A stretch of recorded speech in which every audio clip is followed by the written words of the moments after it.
যে কোনো ডেজার্ট কিংবা যে কোনো খাবারে আমি চেষ্টা করি সবজির একটা ব্যবহার রাখতে। যেমন আমি কেকও বানিয়েছি বিট দিয়ে, আমার চ্যানেলে আছে, এবং একই সাথে জিলাপি বানিয়েছি ফুলকপি দিয়ে, আর বিভিন্ন রকমের পিঠাও আছে। তো আজকে আমি গাজরের হালুয়াটা করে দেখাচ্ছি।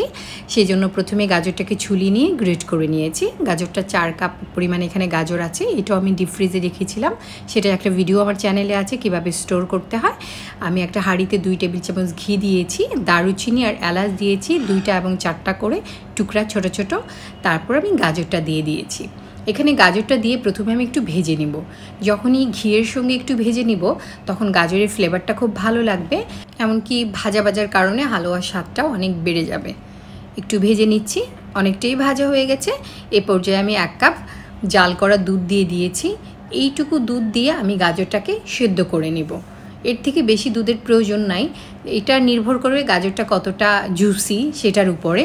এখানে আমি 1 কাপ দুধ দিয়ে যথেষ্ট, 1 কাপ দুধ দিয়ে আমি সেদ্ধ করে নিয়েছি।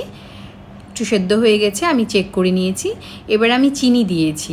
চিনি আমি 1 কাপ পরিমাণ দিয়েছি, আপনারা আপনাদের স্বাদ বুঝে কম বেশি করে দিতে পারেন।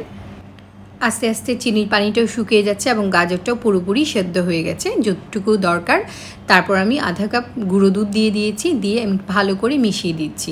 এ পর্যায়ে চুলার আঁচটা লো কিংবা অফও রেখে দিতে পারেন। তারপর ভালো করে মিশিয়ে নিয়ে চুলার জালটা দিয়ে দিতে পারেন, এমনকি নাড়িয়ে চাড়িয়ে তখন হালুয়াটা প্রায় হয়ে যাবে।